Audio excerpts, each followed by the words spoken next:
Hi. Just me and JC. And second period. Say hi, second period. Hi. Yep, we're here for you. We are here for you so that you can learn about, boom, those terms. All right. That right there. Oh, look at that. Man, these are some beautiful screens we have here in Forsyth County. You know, the iris picks it up. We're going to hit World War I today. It kind of fits in a little bit of gap in all the other videos that I'm sure you've been commenting, liking, and subscribing on because, well, that's what people do when they see great videos on YouTube. So, we're going to... Hey, Giggles, you want to hold the camera? No? Okay. Horrible. Yeah, that's a terrible idea. Really horrible. Yeah. There you go. Woo. All right, let's get weird, people. It is your job to make sure that thing is constantly running. If it dies, let me know. Gotcha. All right, and we'll figure something out. But my people on the World Wide Web and second period, pulling into World War I and the Roaring 20s here, we take a look at our standards. Okay, in regards to our standards here. We've already hit some of this stuff. You know, we've already hit American imperialism. That's going to be Cuba. That's going to be Hawaii. That's going to be the Philippines, Puerto Rico, Guam, and all that stuff, Panama. That stuff that pushes us there. Where we're getting into today is this stuff right here. Okay, we're going to talk about the war and how initially we tried to remain neutral. Most of the focus, again, College Board doesn't really care about battles, and so most of what we're doing is focusing on how the war is affecting us here at home. All right, when we get in here next week, next week we'll get into the post-war years and start rolling through the Roaring 20s. All right. So, quick review of Wilson. Remember, Wilson is the last of the progressive presidents. We talked about Woody and the things that make him a progressive. The Clayton Antitrust Act. What was that? Yeah, it's the updated version of the Sherman Antitrust. What does it prohibit? Combination, conspiracy. Contracts, combinations, and conspiracy and restraint of trade. Good. We also create the FTC there. What is the job of the FTC?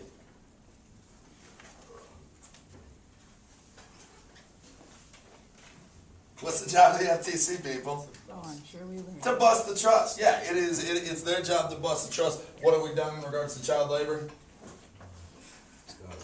Yeah, we got rid of it, and we're electing senators with which amendment? Perfect. All right, so let's keep rolling here. All right, we've talked about the Underwood tariff. We've talked about the Fed. We've talked FTC. We've talked child labor laws.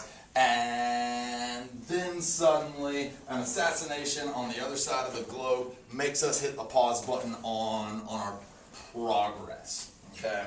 And that would be the assassination of one Franz Ferdinand.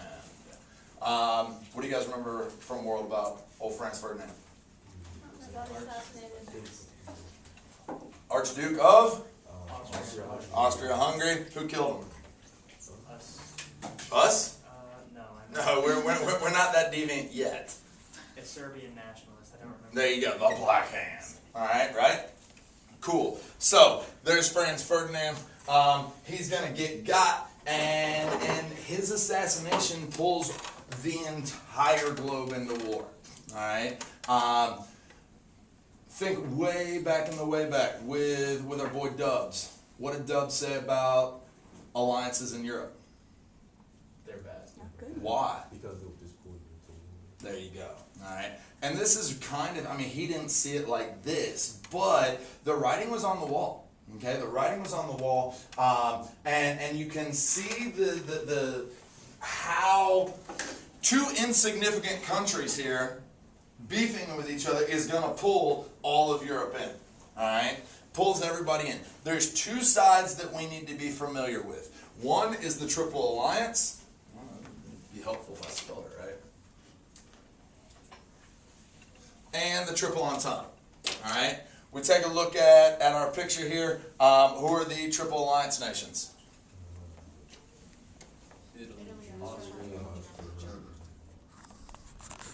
Yeah, look at that. We're just gonna sit here. Yeah, we got Italy, Austria-Hungary, Germany, and Triple Entente is whom? Who are we gonna side with? Entente or Alliance? Entente. Yeah, don't screw that up, people. A lot of people screw it up because in World War II, what are we calling ourselves? The Allied powers. Yeah, we're part of the Triple Entente at this point. All right. So, set it on up there. All right. So, yeah, that's what's going on. That's what's going on, and again, it pulls everybody in. All right. Now, we've been focusing on our own progressive agendas. We've been trading with Europe, and Europe is definitely something that we keep an eye on. And again, on the map, we can see, what it all looks like. And the neutral nations. Remember, Switzerland, they're always neutral. I say they don't fight, but they fund everybody. Up here, they're just having a pizza party, yeah? And then Spain's in the midst of a civil war. So, that's what's going on.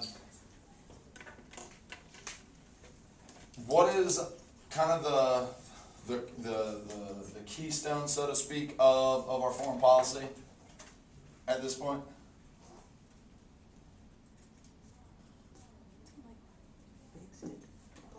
Yeah, big stick, but remember, Teddy added on to the big stick with the Roosevelt corollary. Remember, and the Roosevelt corollary beefed up what previous doctrine? Monroe Doc. Is a European war something we want to engage in? No. Based off of our focus, remember, we're staying in our hemisphere and the Pacific, all right? And so we immediately declare neutrality, okay? And neutrality is wildly popular here in the U.S., okay? At this time, it's wildly popular in the U.S. The economy likes neutrality, all right? The economy likes neutrality because it gives us the opportunity to trade with everybody. Somebody here? Oh, World Wide Web. All right. Everybody loves when this happens. All right. We got somebody late, and you don't show up late to my class unless you're a little teapot. Hey, Teapot, where you going? In your class. 2 steps back. Hand on your hip. Other hand in the air. Point it out like a teapot. There we go. Repeat after me. I'm a little teapot. I'm a little teapot. Short and stout. Short and stout. Make yourself short and stout. Short and stout. There we go. Here's my handle. Here's my handle. Show it off. There it is. Here's my spout. When I get all steamed up, hear me shout. Hear me shout. Now I want you to yell, tip me over and pour me out. Tip me over and pour me out. I said yell.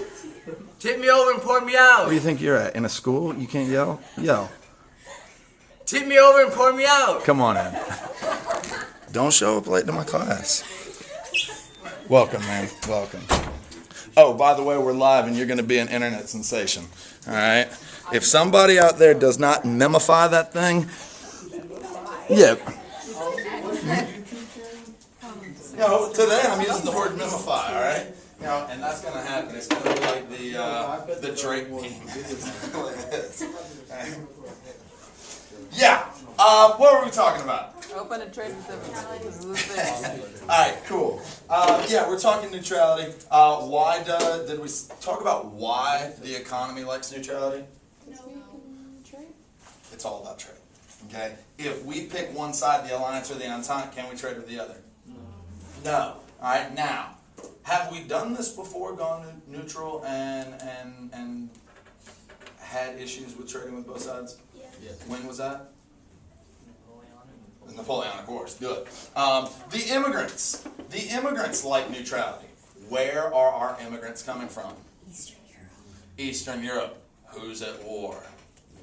Yeah, and so, by us declaring neutrality, the immigrants like it, right? They have fled that area and they're here. If suddenly we pick one side or the other, especially if we pick the other side of where our immigrants are coming from, it puts them in that weird spot.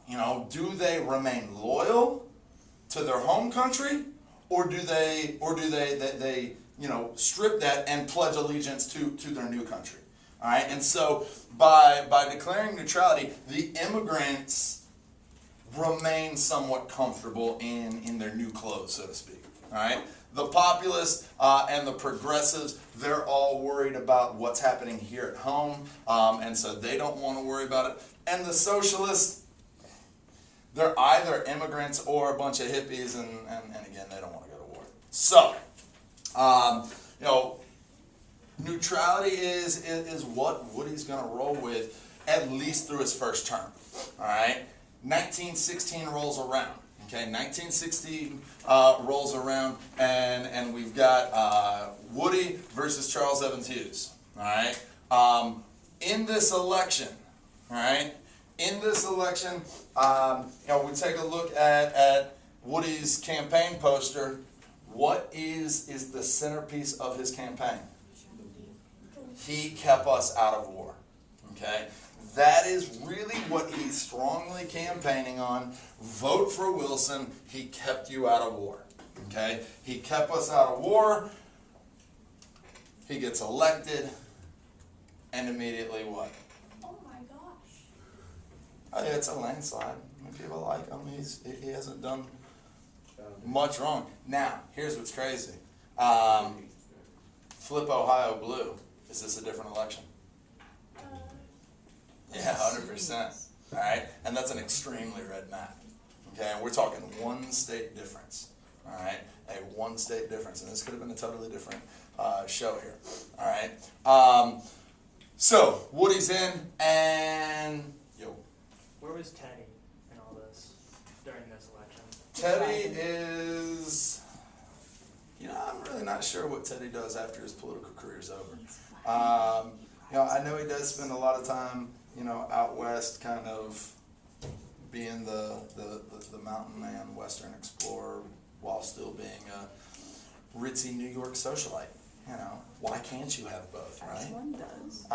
Yeah, that's what I do. Wrestling coach who stacks skulls, and then I work on my pirouettes, in ballet. It's fun. Kidding, or am I? Please be a daily vlogger. Oh my god, that looks really weird on the... Yeah, it's weird, man. See, this is like where Sean Monty's Techno Slam Jam stuff comes from. It's just, you put a camera on me and I get weird. Anyway. Yeah, it's just in the camera's on. U.S. entry. How's that fun? So, what causes us to get in? Okay, we've really got a combination of two things. One is the sinking of the Lusitania. Okay, one is the sinking of the Lusitania, and the term that we've got here is the Sussex Pledge. All right, the Sussex Pledge was signed. Oh yeah, that's real. Right? The Sussex Pledge was signed by Germany, saying that they would not attack neutral ships. They would only attack belligerent ships. All right? Belligerent meaning at war. By the way, what fun new toy do the Germans have? U-boats. Yeah. Which are submarines. Okay. And man, they're just lighting ships up. Okay, they're lighting ships up. What we see here is it's a reversal of the Sussex Pledge. Okay, it's a reversal of the Sussex Pledge, and they start taking out everybody. When they take out the Lusitania, it gets us fired up. Now, the Lusitania essentially is a cruise ship, right? And we're being sneaky. We're still trading with all sides. But if we send a cargo ship over full of military supplies and it gets sunk, can we really get upset about that? No. Oh, but we're neutral. But, we're trading weapons. All right? And so what we started doing is we started using cruise ships. All right? There were entire floors that were packed to the gills with weapons and supplies going to triple entente nations. All right? Now, do the people on this cruise ship know that there's several rooms that are packed out? No. You don't want to let people know that, but the Germans figure it out. All right? So they sink the Lusitania, and we can see the headlines. Hundreds of lives are lost on the torpedo Lusitania. Does it talk about how the Lusitania was also carrying weapons? No. No, we don't tell that stuff, which is kind of a continuation of Yellow Journalism. All right? Remember, we've always had fake news. We've always had fake news, and we use fake news to control stupid people. All right? So that's one thing. And so, yeah, the public's getting all kinds of fired up about this. The other thing that we get is the Zimmerman Telegraph. Okay? The Zimmerman Telegraph was a telegraph from Germany to Mexico. All right, it was from Germany to Mexico. The idea here is that Germany wanted Mexico to declare war on the United States. Why? To keep us in our own hemisphere. All right, they want to keep us in our own hemisphere, and Germany was promising Mexico that if they engage in war with the United States, after Germany got done winning the war, they would then help Mexico win the war, and Mexico would gain back all this land here.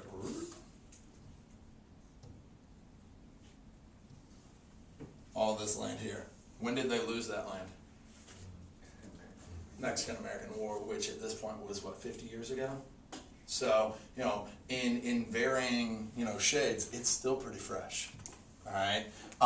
Now, the telegraph never makes it to Mexico. In fact, it was intercepted by the British, and the British held on to it for a while. They didn't immediately give us this intel because they weren't sure where we stood, because we're neutral and we're trading with who? Everyone. All right. Once the Lusitania goes down, England passes this off to us, and are we ready to go to war? Absolutely. All right. Very first thing we're going to see come through the pipes is the Selective Service Act of 1917. All right. What is a Selective Service Act? It allows both men and women to join the military. Yeah, it's a draft. All right, it's a draft, and as we can see there, women are getting drafted too. Now, are we going to put women on the front lines? Nope. But it's going to be big that women are in, and most of it's going to be clerical work. It's going to be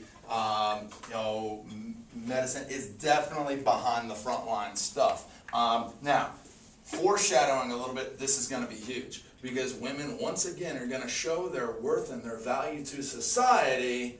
And when this is all over, maybe we should grant them what? Suffrage.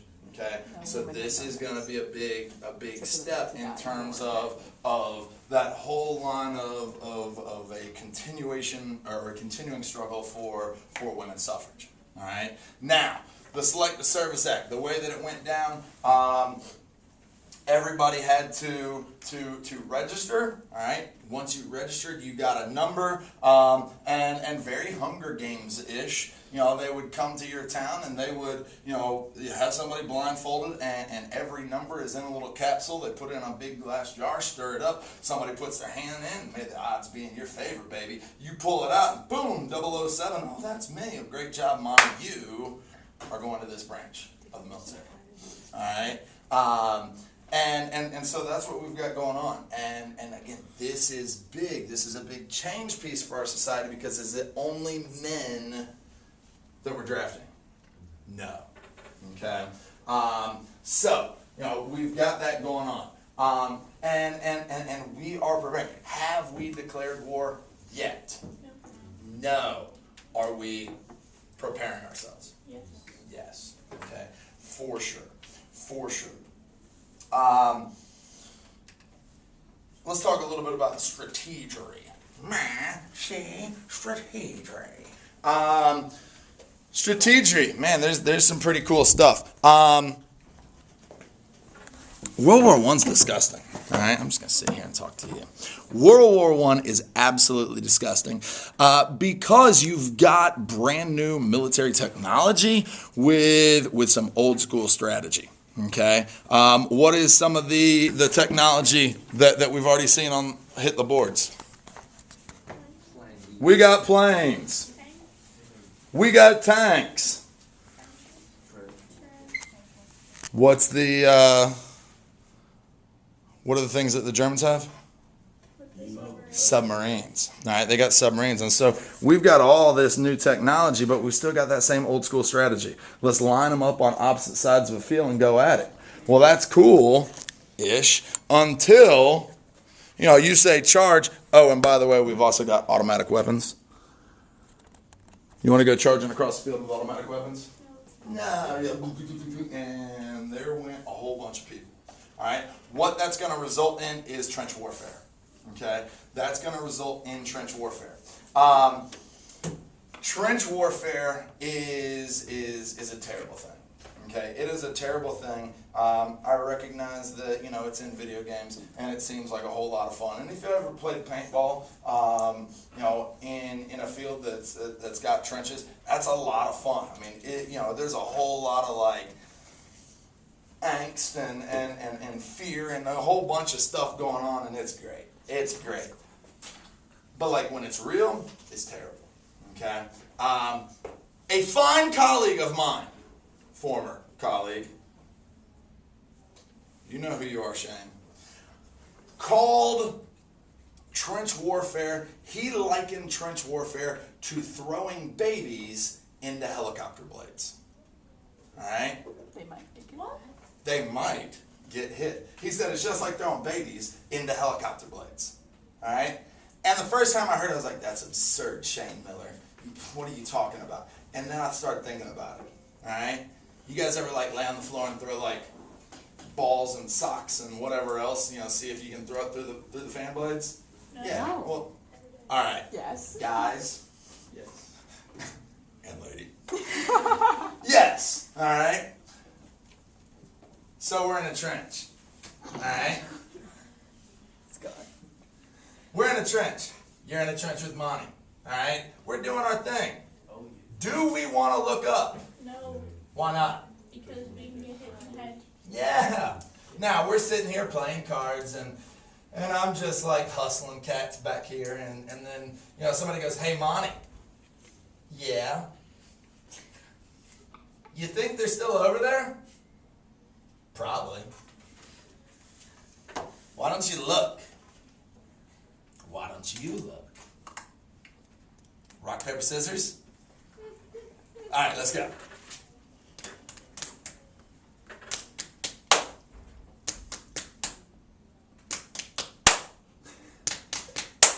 Ha! And what happens? You get shot. Boom! I get shot right in the head. I fall back. My head's exploding. And guess what? You get to hang out with for the rest of your stay in the trenches. A dead, bloating Monty. But don't worry. I'm a great listener. I cuddle well. All right. And I'm kind of like Baymax. I just keep expanding. All right. You don't get to remove me from the trench because in order to get me out of the trench, you got to stand up and push me out. All right. And so, here I am rotting in the trenches with you. Now, once you get into these trenches, it becomes a stalemate. All right. Because in the middle here, we got no man's land with barbed wire and landmines and different stuff in the middle. And then, of course, you have guns pointing at each other. And so you're stuck in there. In the rain, in the snow, in the sleet, in the sunshine, everything. You are eating. You are defecating in the trenches. Now think about when you got this one little spot where you want to defecate in the trenches, but then the torrential downpour comes. And not only are you hanging out with floating money, you're also hanging out with everyone else's feces. It's not. Yeah. Now, one of the most disgusting things that's going to come out of trench warfare is trench foot. Did you guys learn about trench foot last year? A little bit. Trench foot. It's from basically your feet getting wet and dry and wet and dry and wet and dry. They're not changing their uniforms, all right? And so what we see is people coming out of the trenches because of the conditions that their feet had to endure. When they took off their boots, a lot of times what was happening, when they took off their sock, it pulled the top couple layers of skin off, all right? Now, you do that and you're in the trenches, you got to eventually put those socks back on, and you're still in the fecal mud, all right? What's going to happen to a lot of these people? Yeah, it's going to get nasty infected, all right? But such is life in the trench. It's because we've got this new technology with that old school strategy. The strategy is not figured out. No, you don't line them up and shoot them out, all right? That's a bad move, all right? But it's a learning process. And that's what's going on in terms of the war. Now, for the United States, we get in towards the end of this war. Okay, we get in towards the end of this war. The Great War got kicked off in oh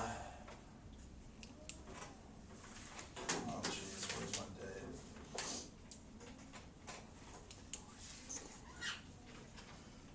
I don't know, it doesn't matter. But it gets kicked off. We jump in, like I said, right at the end of the war. And so we're not going to really have any meaningful battle victories. What our value in this war is supplies.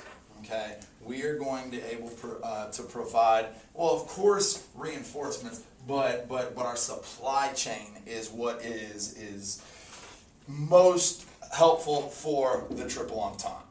Okay? So, here's the thing. Where's most of our manufacturing? It's still up north. Okay? It's up north. And what we're seeing here is we've got a draft, and so a lot of the people that are drafting are white northern factory workers. All right? What is our value in this war? Supplies. We've got to keep manufacturing. And so what we're going to see here is what's known as the Great Migration. All right? With this Great Migration, you are going to have tens of thousands of black folks from the South, Exodus style, moving to the North. What opportunities were there in the South? Factories in the South? There was none. What do we call that? Yeah, sharecropping. All right? And so now there's this opportunity to have real factory jobs, and we can see people, loading up their families and everything that they've got, all right, and moving to northern cities where there's big industry, all right. The big cities are going to be Chicago, Detroit, New York City, all right, and this is going to have an incredible impact on the trajectory of civil rights in this country, all right. Why would it have such a huge impact?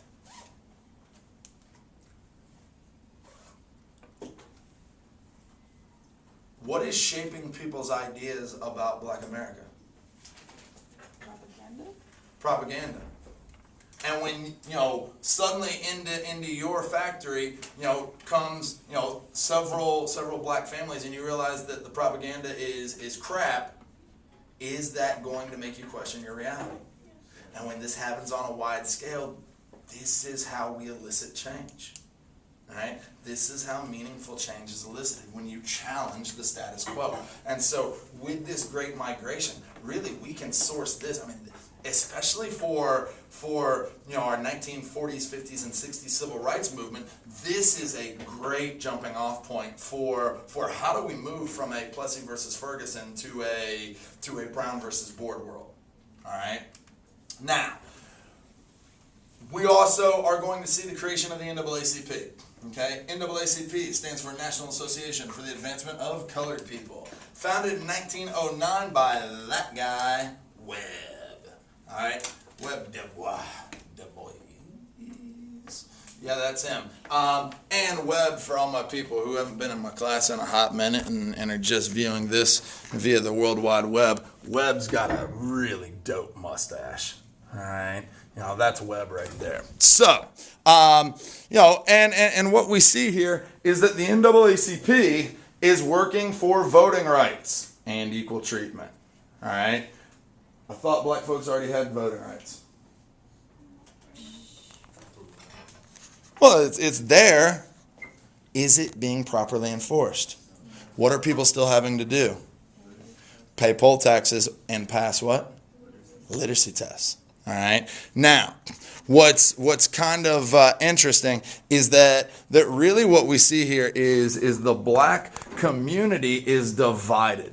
All right. You've got guys like Webb. Okay, you've got guys like Webb right here, who's leading the NAACP and demanding change. You've also got guys like Booker T.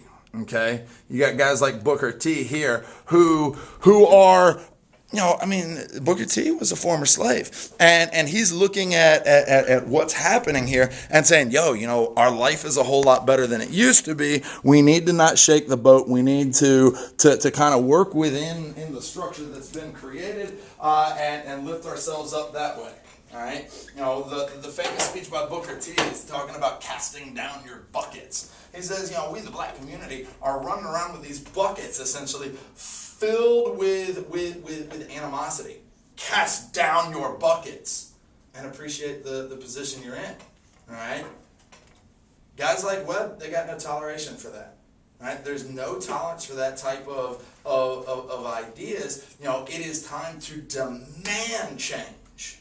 All right? Absolutely demand that change and be the agent of change with oneself. Now, the NAACP is doing their thing.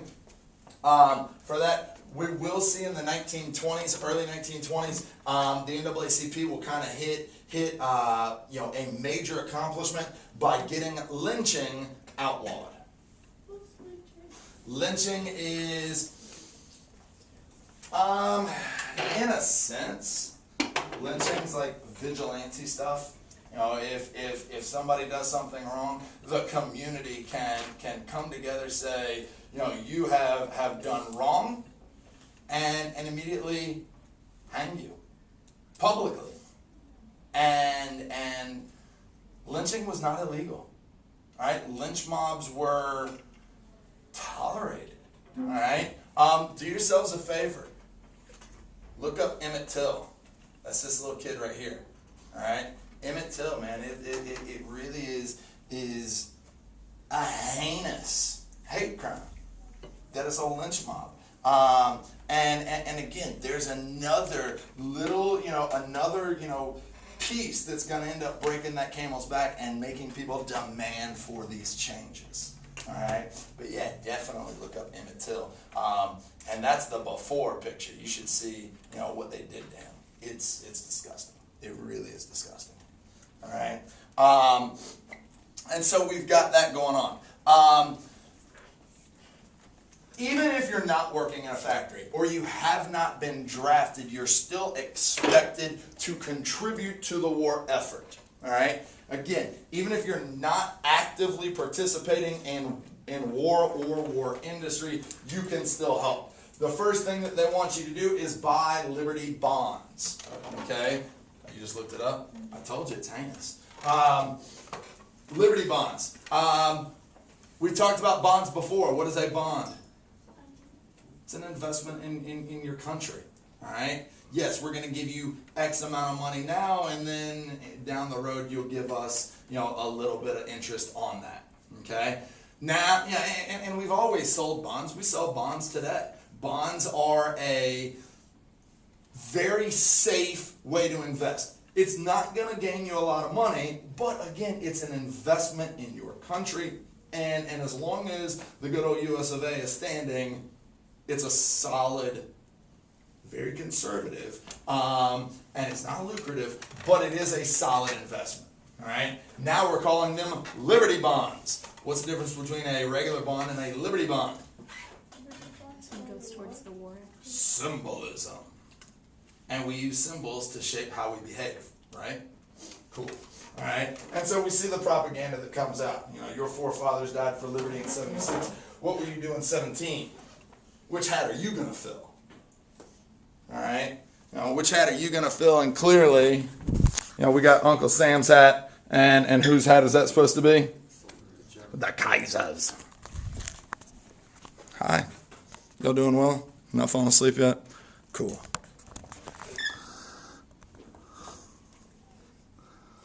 The school wants me to use swivels. Can't just pick up a swivel and run around with it. All right. Oh, you gotta check the rest of the World Wide Web. I'm swiveling all over the place. Oh, jeez. That probably got banned. Sorry. Hey, you're welcome. Yeah. Not only do you buy Liberty bonds, you also plant victory gardens. Okay, you plant victory gardens. You know, and we can see here, you don't know how to raise vegetables, don't worry. Write to the National War Garden Commission and they'll send you a free book on gardening and canning. Why do they want us to suddenly become farmers? What'd you say? To make rations for the soldiers. Yeah. If you can plant a little vegetable garden that is enough for you and your family to live off of, and your neighbors do the same thing, and you kind of like take on this hippie commune type idea and work together, then major ag can be used to send to the front lines. What is the value of the United States in World War I? Supplies. All right, and so you know we're buying Liberty bonds and we are planting victory gardens. All right, we're also being encouraged to Hoover Eyes. All right, Hooverizing is named for that guy, the alliterative Herbert Hoover. All right, Herbert Hoover, Big Herbert. He's going to be a president in the future. He is the Secretary of Commerce at this point, and what he wants us to do is, again, Hooverize our lives. You see him, you know, talking there, trying to get people to Hooverize. What Hooverizing is, you know, again, he's alliterative. The things he wants you to do are alliterative, like meatless Mondays. What? Oh yeah, meatless Mondays and wheatless Wednesdays. Right? What is not consuming meat on a Monday and not consuming wheat on a Wednesday gonna do? More for the soldiers. Yeah, that is a tremendous amount of food that once again we can send to the front lines. Alright? Now, so we're Hooverizing. Congress is also taking action and passing the Daylight Savings Bill. Alright? It is at this point that we get daylight savings. That's everybody. Oh yeah, get your hoe ready. All right, get your hoe ready. That's what it says. You know, they're not just a bunch of like psychosexual adolescents here at the North Forsyth High School. They want you. Congress wants you to get your hoe ready. All right, get them ready. These kids. All right. With daylight savings, what is daylight savings? Yeah, that's that fall back, spring forward stuff. Why are we now going to manipulate our clocks? Exactly. It's all designed to save fuel. All right. Let's maximize our daylight hours with the tilt of the earth, so that we don't have to turn lights on. And so, not eating meat, not eating wheat on certain days, by adjusting our clocks just a couple, you know, or really on hour. It maximizes, you know, our savings and what we can contribute to the war. All right, and so all these things that we're doing, it all starts here. So daylight savings, even though that's kind of really a smooth original. Franklin was talking about that stuff back in his almanac, way back in the way back. But now Congress sees the value in terms of preparing for war. All right. Now we're going to obviously join into the war. Who do we join in with? Alliance or Entente? The Entente. Where are most of our immigrants coming from? Not the on top. Alliance nations. All right, alliance nations. And so here it comes. We've always, we've had that undercurrent of nativism ever since our immigration patterns changed in the 1890s, and now it's going to hit the full-blown panic button. All right, and what we're going to start to see is we are going to start stepping into the very first Red Scare. Okay, we've had a couple, and we're hedging our way into it right now. With a Red Scare, what are we afraid of? Yeah, we're afraid of leftist ideologies, and you can see all the propaganda. That one's my favorite. Quiet, know your place, shut your face. You've also got loose lips might sink ships. All right, I pledge allegiance and silence to the war, and then lets shut your mouth because the spies are listening. All right, now we got to do something and get all this communist scum out of here. All right, so, man, I like the flip. I like it. So, what we're going to do in the wake of this growing nativism and this growing fear, first thing we're going to do is pass the Espionage and Sedition Acts. Okay? Espionage and Sedition Acts. We've seen something like this before. First off, what is espionage? Spy. All right, it says you can't spy. You have to remain loyal. What is sedition?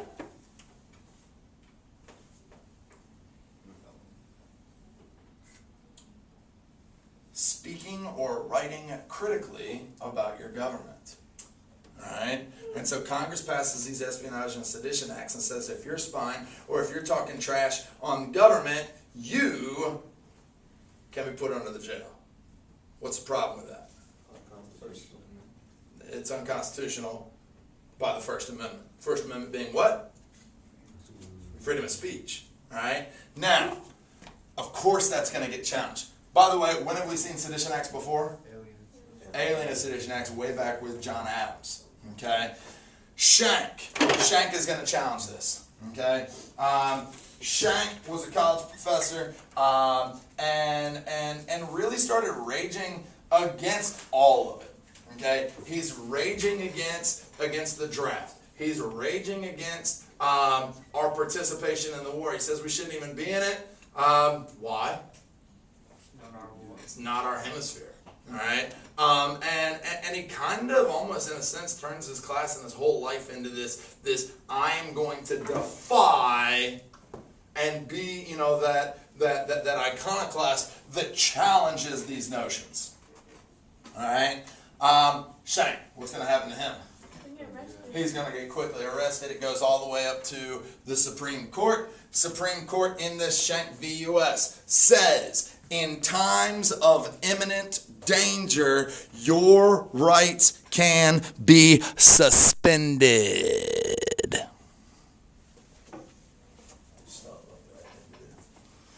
Yeah, in times of imminent danger. What is imminent danger? It's gonna happen. It's going to happen. And now here's the crazy thing. It's real or imagined. Imminent danger is real or imagined. Are we in imminent danger right now? Not really. No, but we've been in imminent danger your whole life. Your whole life. Ever since 9/11, we're now in imminent danger. And it's this imminent danger stuff that has allowed Congress to pass things like the Patriot Act, like the American Freedoms Act, which takes away all your rights. What are those? Freedom of speech, right to privacy, all of it. It's all gone because we're in imminent danger. Boom, boom, boom. All right? It's crazy. It's a total violation of the Constitution. However, in this, when the Supreme Court ruled in Schenck v. U.S., in times of imminent danger, your rights can be suspended. Boom, there they went. All right, there they went. And so, that's big. That's big, especially moving forward, because it gives government a tremendous amount of overreach. Now, why are they suspending your rights? At this point, why are they suspending your rights? What's motivating them? Fear. Fear. All right, and remember, what is the best way to control large groups of people? Fear. All right. So we've got this Red Scare. We've got the Espionage and Sedition Acts. Schenck v. U.S. has said that the sedition piece is fine. We're also going to create the General Intelligence Division. All right, the General Intelligence Division, the GID. The GID is created to seek out subversives. All right, that is the division of the federal government that is going to keep tabs on and seek out subversives. Today we call the GID the FBI. All right, and so the GID there is created to keep an eyeball on subversives. All right, so we take a look here at what is a subversive. Really, who is a subversive? All right, these people are subversives. Why are they subversive? They're immigrants. And where are immigrants coming from? The Triple Alliance nations. All right, so we're going to keep an eye on them and their wackadoodle leftist ideology. Why is that guy? Socialist. Yeah, that's Eugene V.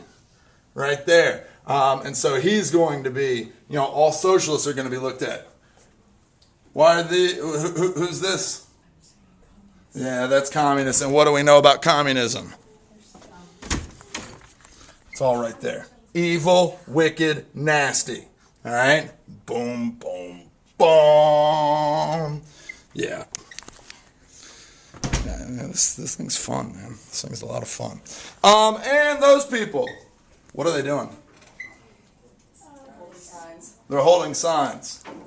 Yes. Who might hold signs?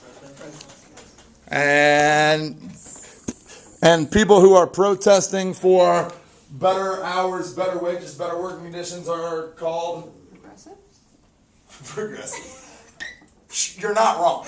You're not wrong. Anybody who wants anything. to Starts be with an S. Socialist. Contentious. Ends with a strikers. Strikers. And means they're probably a part of Organization. an organization for labor, which we call a Union. labor union. All right, so labor unions, the communists, the socialists, and the immigrants are all being identified as subversives. And the GID has got tabs on all these people. All right, got tabs on all these people. Now, the war. Okay, November 11th, 1918, the Great War ends. Germany surrenders. And Wilson has to begin preparing himself for the Treaty of Versailles. Okay, for the Treaty of Versailles. Now, let's talk real quick about treaties. Presidents can negotiate treaties. Who has to pass them? Congress. Yeah. All right. Yeah. Now, Wilson needs bipartisan support. It's 1918. Okay, it's 1918. It's an election year. What kind of election year? Midterm. And what's up for grabs in a midterm? There you go. A third of the Senate and all the House. He needs bipartisan support. Wilson really needs bipartisan support because he can go and negotiate all this stuff, but then he's got to come home and get it passed through Congress. And if he pisses Congress off, is it going to be easy for him? No. No. He needs bipartisan support. And Wilson only takes, really only supports a Democratic Senate. All right? It's a huge mistake. It's a huge mistake. He is only trying to help the Democratic Party and the Republicans in this midterm election gain control of both houses of Congress. Okay? Wilson then makes another blunder on selecting who he should take with him to Versailles. Okay? He should take some prominent Republicans. Honestly, he should take Henry Cabot Lodge. He should take Henry Cabot Lodge, who's the leader of the Senate Foreign Relations Committee. That's his job. Alright? That's who he should take. If you don't want to take Henry Cabot Lodge, take Taft. Taft's a big softy. Everybody loves him. Alright? Everybody loves him. He's not a threat. Wilson takes no prominent Republicans. Okay? He takes no prominent Republicans at all.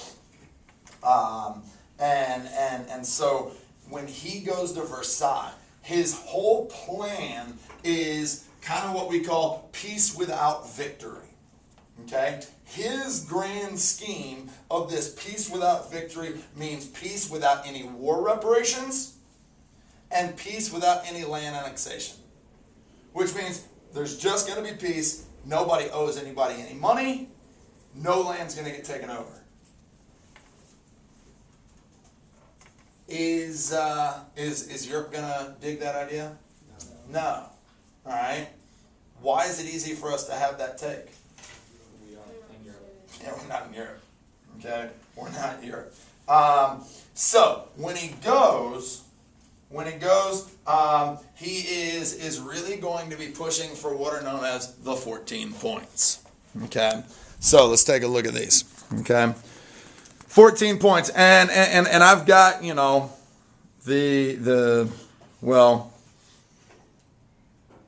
the Cliff Notes version right here. All right, 1 through 5, you can see what points 1 through 5 are. Open diplomacy, freedom of the seas. Why might freedom of the seas be important? Give me the, what did we talk about earlier that where it showed we did not have freedom of the seas? Unrestricted submarine warfare. Yeah. Sussex Pledge. All right, so we've got that. Open trade, reduction of weapons, adjustment in colonies in China and Africa. 6 through 13 is all about sovereignty. Okay, it's all about sovereignty. If you guys remember back to world history, Austria-Hungary's breaking up. The Balkans need to be identified, and the German forces need to be moved internationally. The last thing that he talks about is the 14th point, and that's the one that's important for us. He wants to create some international organization of peace. What are we going to call it? The League of Nations. And this international organization for peace would be just that. All right. Next time the rest of the world is beefing with each other, instead of going to full-blown war, we'll all come together. We will air our grievances, lock arms, sway back and forth, and sing Kumbaya. And that's his ideas.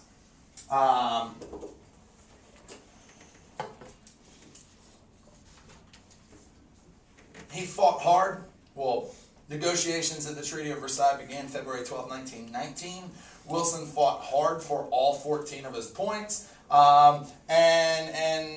He gets up and articulates everything, and basically all the European powers go, yeah, these are your 14 points, balled up, throw it in the trash. The only thing they're interested in is the creation of a League of Nations. All right? Land would be annexed. Reparations would be paid. You guys remember the Treaty of Versailles from world history? What did it do? Started World War II. All right? It is going to really try to bury the Triple Alliance nations, and that pisses them off. All right? It really pisses them off that now that they are a second class. What used to be a first-class European country, they're being treated as second-class nations. Okay, so the only thing of the 14 points that's going to be created is that international organization, the League of Nations. Yes. When did the negotiations start? February 12th, 1919. So. The only thing that he's coming back with that he wanted was the League. He comes back to the U.S. and now has to convince a Republican majority, or a Senate with a Republican majority, to ratify the treaty. Okay? When he comes back, Congress is really divided into three groups. Okay? The first group are the isolationists. The isolationists oppose the treaty as long as the League is included in it. All right? And there's about 16 members who are considered isolationists at this point. You then have the reservationists. The reservationists accept the treaty as long as U.S. interests were protected. All right?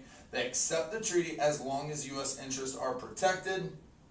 Most of these people are Republicans, some Democrats. And then you have the supporters, and the supporters are mostly Democrats. All right? Now, let's go back to that accept the treaty as long as U.S. interests were protected. The Senate has got beef with the League of Nations. Why?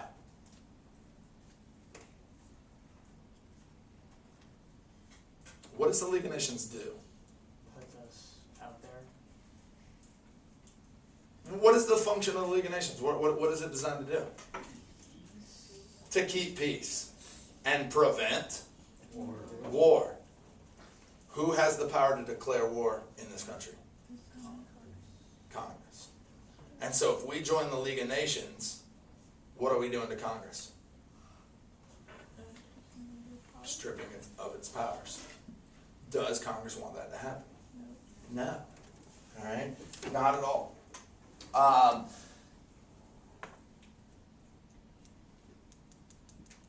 The American public was in favor of ratification of this treaty, but Lodge, Henry Cabot Lodge, remember he's the Senate Foreign Relations Committee chair, is going to use his position to delay the vote on the treaty. All right? Different things that he's going to do to stall. He's going to have the entire treaty read aloud to the Senate. All right? The whole thing. Okay? 264 pages. It took them 2 weeks to read this thing aloud. All right? Lodge then had different committees debate the Senate for another 6 weeks. Wilson gets it. Wilson knows that Lodge here is trying to delay this, and so Wilson's going to go on this nationwide sweep. Okay? First, Wilson testifies at a committee, talking about, the treaty and how it's a good thing. He starts meeting with senators to try to convince them to pass this. And like I said, and then he takes a nationwide sweep, trying to convince the people that this is a good thing. He goes around and, tells people, hey, people, please contact your congressman and let them know that you are in support of this treaty. All right? This nationwide sweep really demonstrates a lot of sincerity on Wilson's behalf because his health was pretty poor. Okay? He was in declining health. He left D.C. September 3rd, 1919. Traveled something like 8,000 miles, gave 30 speeches. The people accepted him and his position.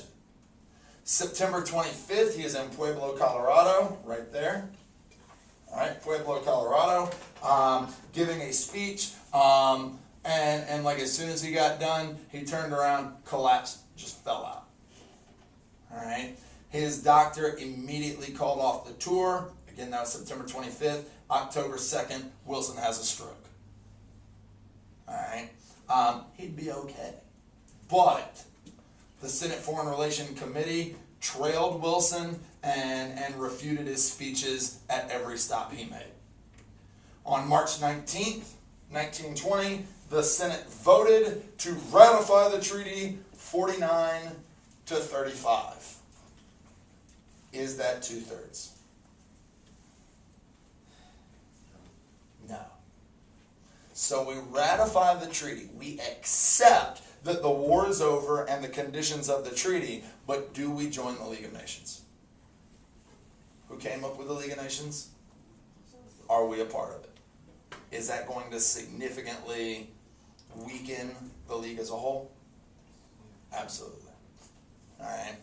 So, pulls us into Wilson's post-war issues. All right. He's got to have to deal with an economy. He's got to deal with labor unrest, and they're not going anywhere. Bolshevism. It's coming, baby. And we're going to really have to address, a continuing Red Scare. That is for Monday. If you guys are all into this stuff, it's already on YouTube where you can watch it. And as always, if you would comment, like, and subscribe, I'd greatly appreciate it. You people have a wonderful weekend. Hopefully we're stacking skulls down in Macon at this point and making Raider Nation all kinds of proud. You guys got anything y'all want to say? Let's go, gamers. They're weird, man. Already. They're weird. Everyone broke this the camera. I'd rather die. Here we go.